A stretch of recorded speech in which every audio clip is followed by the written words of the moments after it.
यशोमती मैया के नंद लाला।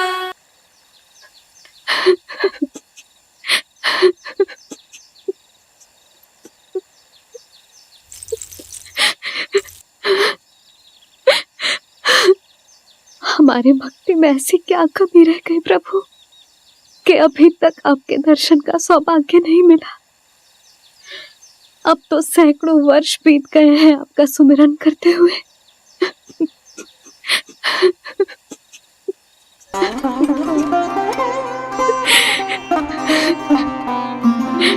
साचा सुमिरन सबसे हरि का, साचा है हरि नाम। साचा सुमिरन सबसे हरि का, साचा है हरि नाम। जिनकी कृपा से बन जाते हैं सबके बिगड़े काम, सबके बिगड़े काम। साचा सुमिरन सबसे हरि का, साचा है हरि नाम। आतुर है आंचल का उपवन, सुनने को पैजनियां छुन छुन। मधुर मधुर तुतलाती बोली, खेले संग संग आँख में चोली। मेरे मुख पे भी दे दो प्रभु ममता भरी मुस्कान। साचा सुमिरन सबसे हरि का, साचा है हरि नाम। भक्त बिना भगवान है जैसे, माता बिन संतान के वैसे। हरि बिन मेरा जीवन सूना, भगवान लाज मेरी रख लो ना। भगवान लाज मेरी रख लो ना।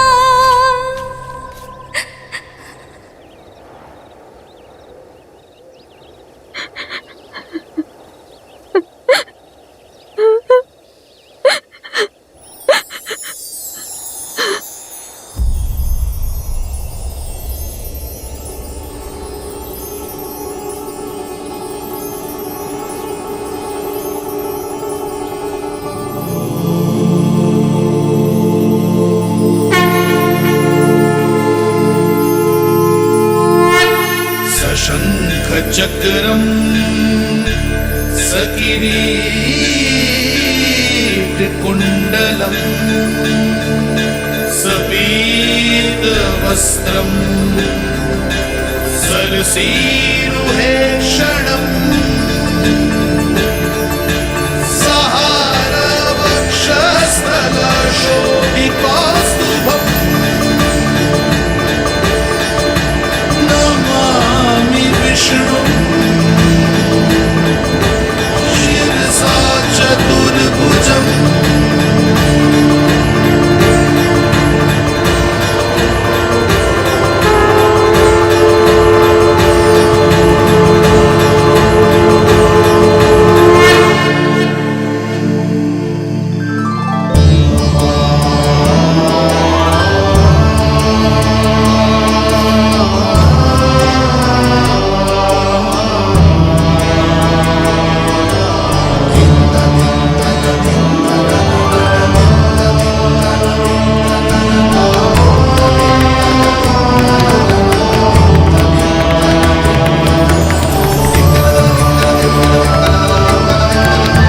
कहिए कहिए, क्या वरदान पाना चाहते हैं आप?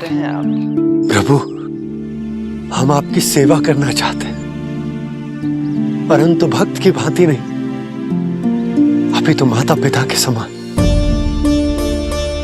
आपका एक पुत्र के रूप में पालन पोषण करें। आप हमें माँ पिता के भांति प्रेम दें और हम आप पर अपनी ममता न्योछावर कर सके, बस इतनी ही इच्छा है प्रभु। आपकी इच्छा पूर्ण होगी। मैं आपकी संतान के रूप में अवश्य आऊंगा, किंतु उसके लिए आपको मेरे अगले अवतार के बाद एक और अवतार की प्रतीक्षा करनी होगी, क्योंकि अगले जन्म के लिए मैं पहले ही ये वरदान माता देवकी को दे चुका हूं। प्रभु, किसी भी जन्म में आपको अपने पुत्र के रूप में पाना मेरा सौभाग्य होगा, किंतु मेरी ममता मेरे वश में नहीं है प्रभु। आप साक्षात मेरे सामने खड़े हैं, किंतु मेरे नेत्र आपके इस दिव्य चतुर्भुज रूप को नहीं देख पा रहे। इन्हें तो आप अभी से बाल रूप में दिखाई दे रहे हैं। मेरे भीतर उमड़ती ममता की ज्वार का अनुभव कीजिए प्रभु। केवल कल्पना मात्र से मेरा वक्षस्थल दूध से भराया है। ये गोद तरसने लगी है, मन अभी से लोरिया गाने लगा है। मेरे इस अनुरोध को स्वीकार कीजिए प्रभु, कृपा करें। इस मां से और प्रतीक्षा ना करवाए प्रभु, और प्रतीक्षा ना करवाए। उस पल माता धरा की ममता भरी भक्ति और प्रेम भाव को देखकर मेरे मुख से भी वो शब्द निकल ही पड़ा जिसे एक बच्चा पहली बार बोलना सीखता है, माँ।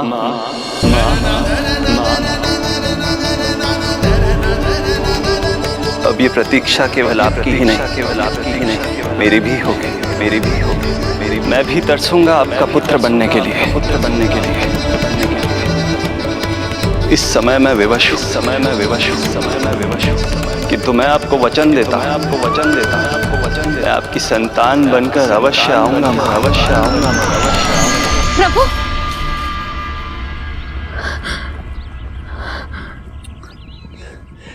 धरा, भगवान ने हमारी पुकार सुन ली। वरदान तो सभी भक्तों को मिलता है, परंतु हमें तो हरि का वचन मिला है। वो आएंगे, अवश्य आएंगे। अब हमें केवल उस शुभ दिन की प्रतीक्षा करनी है। अब और प्रतीक्षा नहीं होगी मुझसे।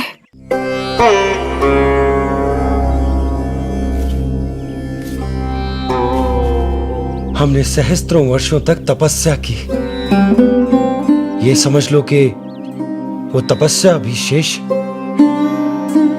नहीं।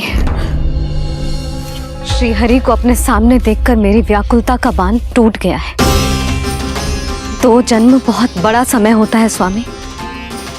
अपने पुत्र के रूप में हरि को गोद में खिलाने के लिए अब मैं और 2 जन्मों तक प्रतीक्षा नहीं कर सकती।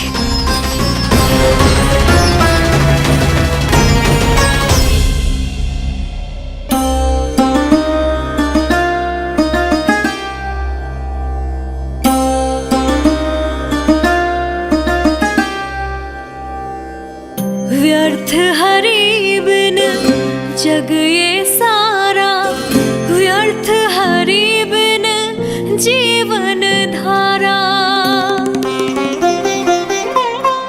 पूजन वंदन व्यर्थ हरि बिन, व्यर्थ धरार जीवन धारा। वरुण देव विनती सुन लीजिए, तन मेरा निर्जल कर दीजिए। हरि के बिन सारा जल तन का सागर सा हो गया है खारा। प्रभु, माता धरा की तपस्या का तेज अत्याधिक है। प्रकृति के पंचतत्व, 5 महाभूत इनकी पुकार सुनने के लिए विवश है।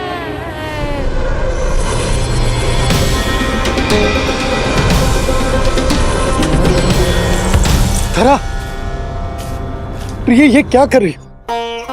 रुक जाओ। जठरागिनी सब दूर ये कर दो,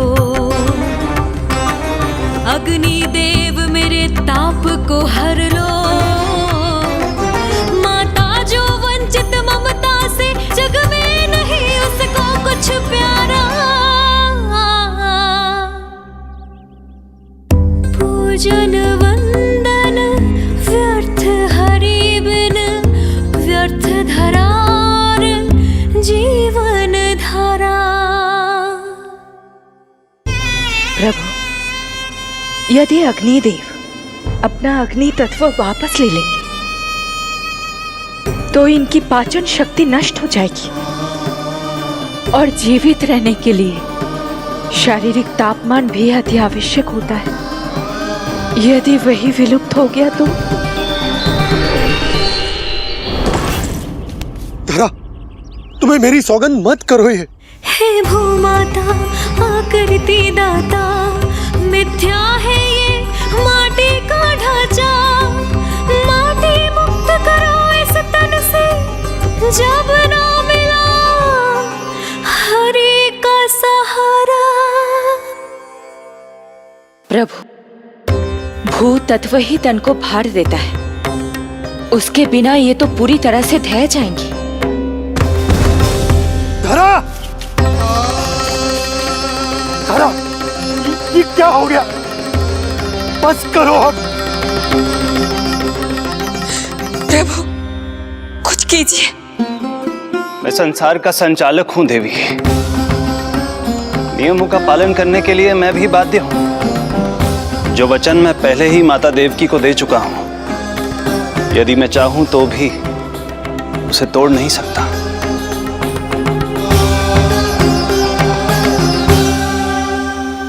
सुख लो आयु सब इस तन की, आस है जमुना शेष है मन की।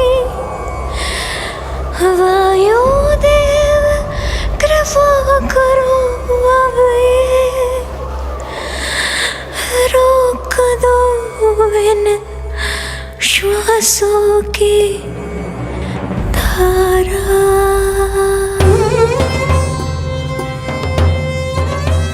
प्रभु, प्राण वायु के बिना प्राणों का बचना संभव नहीं।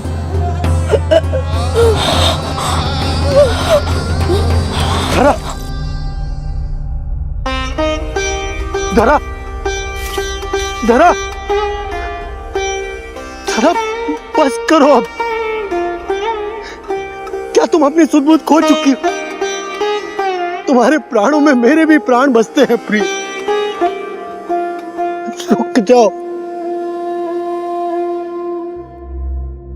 हे आकाश देव, तुमको मेरा अंतिम प्रणाम। अंतरात्मा लीन करो मेरी, लेके श्री हरि का नाम।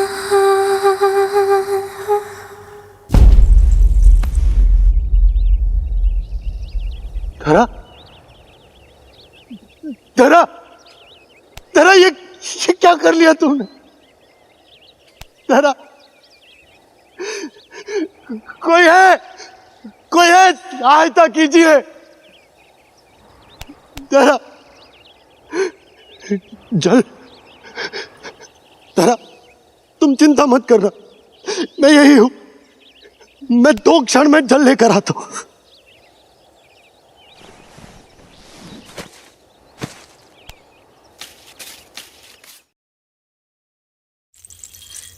प्रभु, आप नियमों से तो अवश्य बंधे हैं, परंतु आप लीलाओं के स्वामी हैं। कोई तो उपाय निकालिए। आपने इन्हें मां कहकर पुकारा है। मां की प्राण रक्षा पुत्र नहीं करेगा तो और कौन करेगा?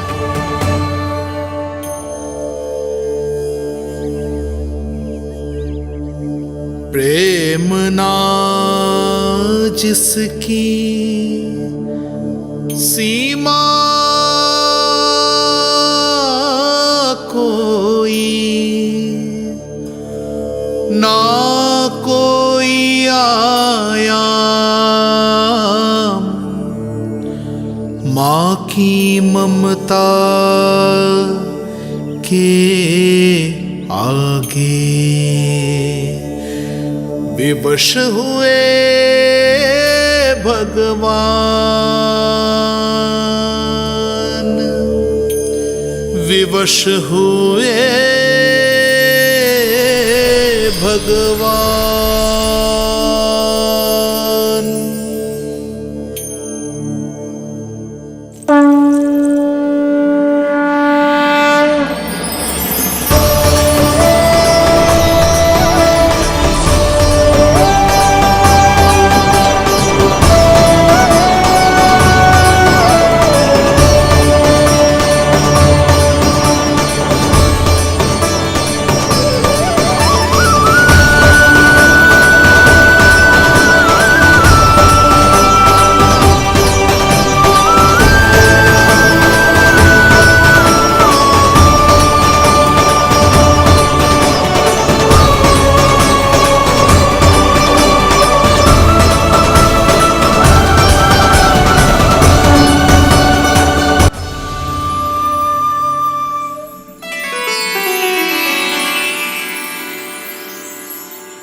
प्रभु नहीं, पुत्र कहो मां।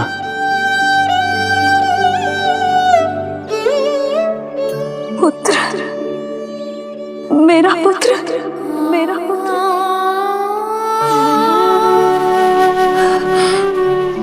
आज जैसे आपने मुझे अपनी गोद में लिटा रखा है,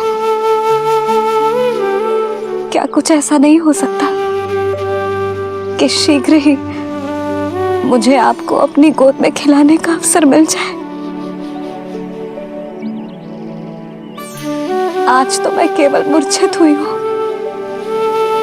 किंतु शीघ्र ही यदि मुझे आप पुत्र रूप में ना मिले तो मेरे प्राण चले जाएंगे। ऐसा ना कहो मां।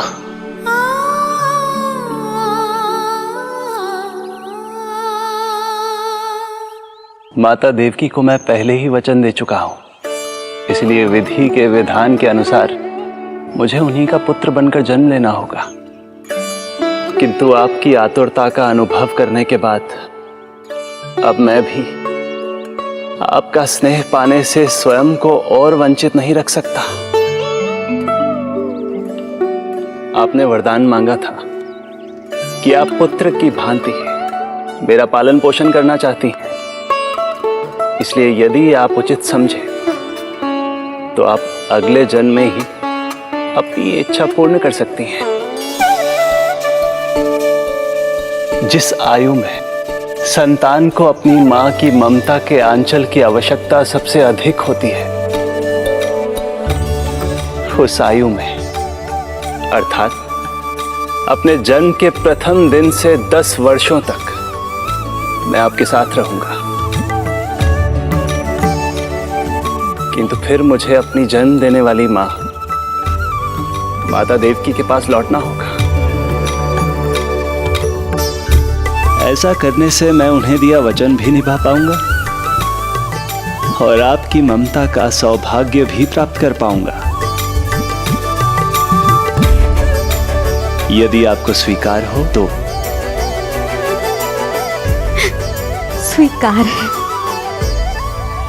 स्वीकार है प्रभु, सहर्ष स्वीकार है। एक माँ और पुत्र का नाता केवल उसके कोख से जन्म लेने से ही नहीं बनता, ये नाता तो ममता से बनता है। और मैं अपनी ममता आप पर न्यौछावर करने के लिए आतुर हूं। यशोमती मैया के नंद लाला, यशोमती मैया के नंद लाला, यशोमती मैया के नंद लाला, यशोमती मैया के नंद लाला। तो इस प्रकार परमपिता परमेश्वर श्री हरि विष्णु एक ही जन्म में दो माताओं का पुत्र बनने के लिए उत्साहित भी थे और भावुक भी। किंतु जगत माता श्री लक्ष्मी और अन्य सभी देवगण ये जानना चाहते थे कि श्री हरि ये अभूतपूर्व कार्य कैसे करेंगे। भगवान बोले, ये सब संभव होगा उसके कारण जो मेरे अगले जन्म की कथा का मुख्य पात्र है, कंस।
जब जीवन पर संकट हो तो अभिमान अर्थहीन होता है। जब प्राणों पर बनाए तो सम्मान स्वाभिमान सब निरर्थक होता है। इन व्यर्थ के मूल्यों को बीच में मत आने दो। और दया उसे तो बिल्कुल नहीं। मार डालो साधु संत ऋषि मुनि स्त्री वृद्ध, चाहे वो नवजात शिशु ही क्यों ना हो। किंतु हां, यदि शत्रु भारी पड़ने लगे, पराजय सामने दिखाई देने लगे, तो उसी क्षण शत्रु के पैर पकड़ लो और अपने प्राणों की भिक्षा मांग लो। अहंकार को आड़े मत आने दो। अग्निः शेषम ऋणः शेषम शत्रुः शेषम तथैव च पुनः पुनः प्रवर्धेत तस्मात् शेषम न कार्येत। अर्थात अग्नि की एक भी चिंगारी, ऋण की एक भी मुद्रा और शत्रु की एक भी संतान यदि शेष रह जाए तो शीघ्र ही विकराल रूप धारण कर सकती है। इन सब का समूल नाश ही एकमात्र उपाय है अपनी सुरक्षा का। इसलिए कहता हूं,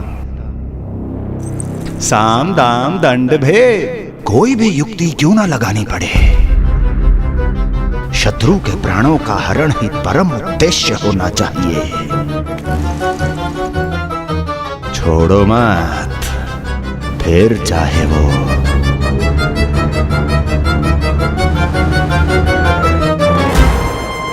विष्णु ही क्यों ना हो।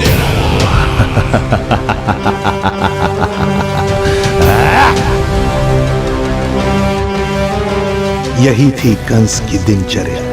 वो प्रतिदिन स्वयं को स्मरण कराता था कि स्वार्थ के लिए किसी भी सीमा को तोड़ने में कुछ अनुचित नहीं है।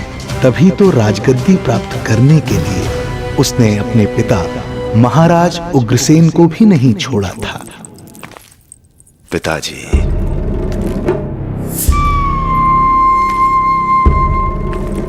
हो सके तो मुझे क्षमा कर दीजिएगा। कल्पना भी नहीं की थी कि मैं आपके साथ ऐसा व्यवहार करूंगा। आपको प्रतीत हो रहा होगा कि मैं क्रूर हूं, स्वार्थ में अंधा हो गया हूं, किंतु मैं विवश हूं।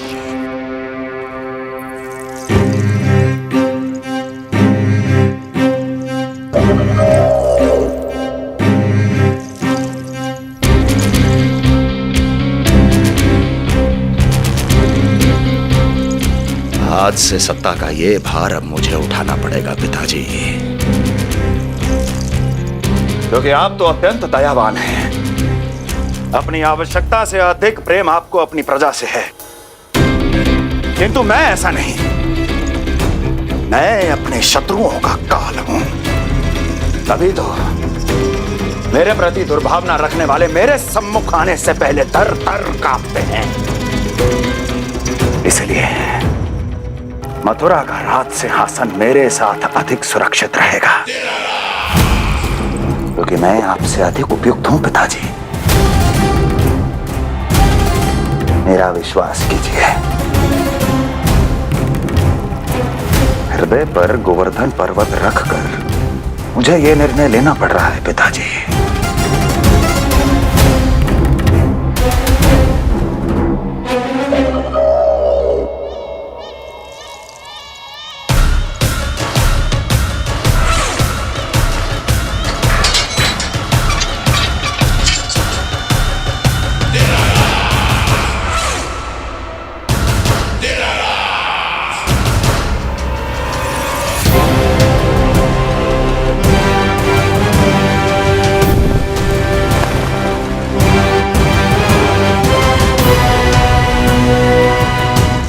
चाबी यमुना में फेंक देना। कोई कितना भी क्रूर, कठोर राक्षस ही क्यों ना हो, किसी न किसी के लिए उसके हृदय में भी प्रेम उपजता ही है। कंस भी इस नियम का अपवाद नहीं था। इस संसार में एक जीवात्मा ऐसी भी थी जिसे वो स्वयं से भी अधिक स्नेह करता था, और वो थी उसकी लाडली बहन देवकी।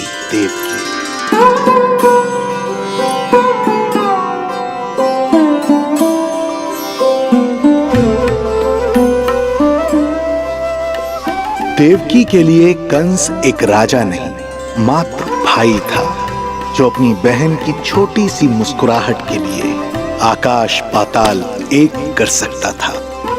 अत्यंत धूमधाम से उसने अपनी देवकी का विवाह यादवराज वसुदेव के साथ संपन्न करवाया। रुको, रुको।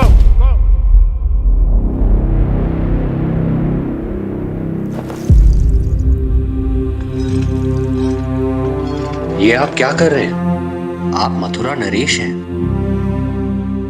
नहीं कुंवर जी, आज मैं मात्र वो भाई हूं जो अपनी प्रिय बहन के साथ बस कुछ क्षण और व्यतीत करना चाहता है। कंस के हृदय में देवकी के लिए उमड़ता प्रेम का सागर तब अचानक सूख गया, जब उसने ये आकाशवाणी सुनी।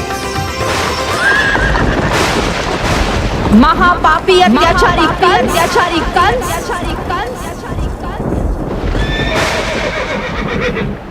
जिस देवकी को तू इतने प्रेम से ससुराल ले जा रहा है, वही तेरे अंत में सहायक होगी। तेरा काल तेरी प्रिय बहन के गर्भ से उसकी 8वीं संतान बनकर जन्म लेगा और तेरा विनाश करेगा।